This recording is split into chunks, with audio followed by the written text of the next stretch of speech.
como Edilson apontou bem no seu trabalho, da conflituosidade interna do direito. O direito contém tensões tão ricas quanto a da vida, senão ele não seria capaz de regulá-las. Numa racionalidade que se sabe limitada em relação às leis. Leis, quando eu produzem problema, não só regulam, incentivam comportamentos abusivos, só porque elas estão no papel. Pessoas vão pretender que agiram dessa forma, quando na verdade não atuaram daquela forma. Alegam aquilo que vão levar vantagem. A única decisão correta é essa percepção. Eu não posso deixar de examinar caso a caso. Eu nunca vou, o Supremo que me perdoe, mas não há súmula vinculante que vincule, a não ser mais problemas gerais e abstratos. Ela é uma norma geral e abstrata, outra vez, num nível mais específico.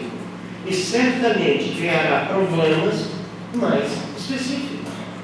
E gerará novas necessidades de súmulas. Paulo Blair, por exemplo, me orientando, fez a dissertação de mestrado sobre isso, a experiência na justiça do trabalho, pré-julgado 90. E como esse pré-julgado gerou mais 40 e tantos outros, em proveito do próprio destinatário da prestação jurisdicional. Uma questão simples, como a remuneração das horas em itinere, acaba ganhando uma densificação muito maior através permite um aprofundamento. É só isso que o common law sempre fez.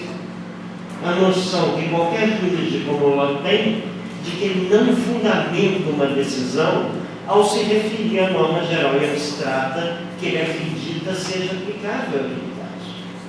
Correto? Ali é o início. Quando ele diz isso, que tal artigo ou tal precedente pode regular aquela situação, aí ele vai ter que provar. E provar com os dados da situação que ele pode regular. Só no sistema de civil law é que é possível essa loucura translocada de achar que eu fundamento uma decisão citando um dispositivo de lei que eu acredito que seja aplicável a ela, sem provar por que é. Está claro? Essa é uma longa história que é preciso que a gente resgate aqui, sobretudo na dimensão dessa Constituição que foi uma invenção ela própria que produziu algo que a gente jamais esperava. Nicholas Luhmann, num artigo célebre, já que eu tive a oportunidade de traduzir em português, a Constituição como visão evolutiva, ele mostra como a Constituição foi uma invenção das mais intencionais. Aqueles que inventaram a Constituição, eu até estou dizendo, aqueles que inventaram a forma constitucional, o constitucionalismo já havia sido inventado há mais de 100 anos antes pelos ingleses, os norte-americanos inventaram a forma constitucional, a formalidade constitucional. E eles que inventaram essa formalidade, inventaram para escravizar o direito à política, para tentar fazer com que a política tivesse, com que o direito servisse a política exclusivamente. Ao mesmo tempo, e ela, no entanto, vai produzir exatamente o oposto. O que uma Constituição faz? Vamos pensar aqui. Luhmann é o sujeito que busca ver especializações funcionais, etc. O direito até aquela época julgava-se submetido à moral. A ideia de direitos naturais modernos, direitos racionais, que só pelo fato de o homem existir, o homem, a mulher, a criança, esse ser humano, por sua existência, teria direito à igualdade, à liberdade, a não ser propriedade de ninguém. Isso seria uma evidência racional que, contra a história, contra milênios de servidão, escravidão, privilégios de classe, de casta de todo tipo, eles viam como evidentes. E essas evidências deveriam ser condição básica para que se estruturasse o direito positivo.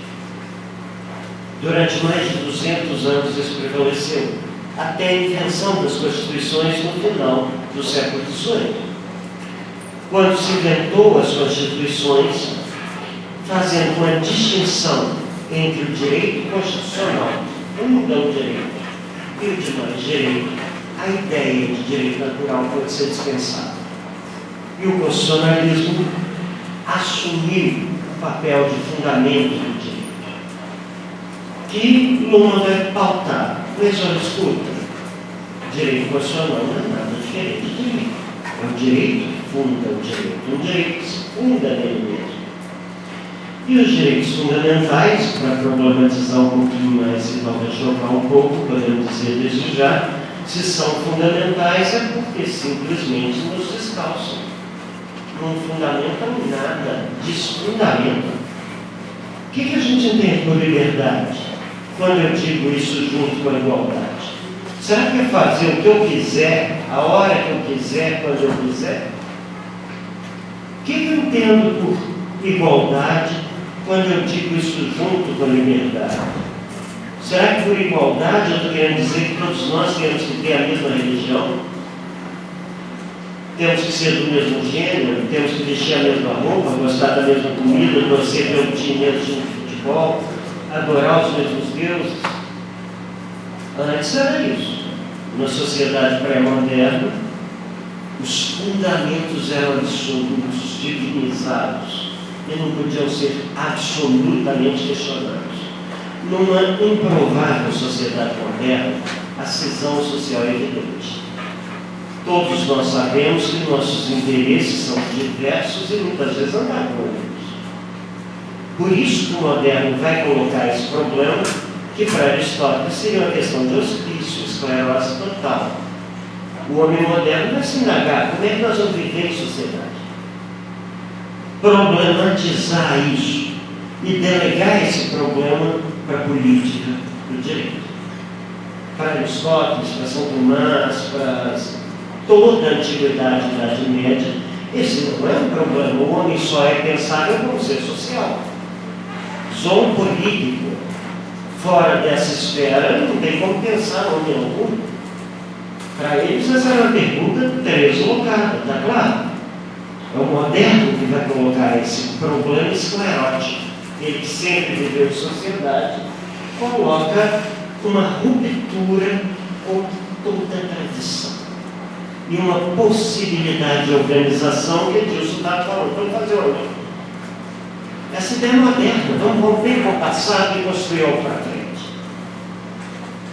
O antigo medieval não era o passado divinizado, usos, costumes, tradições, que eles chamavam lex ou nomos, mas num sentido muito diferente do nosso. Não era algo feito pelos homens, pelo contrário.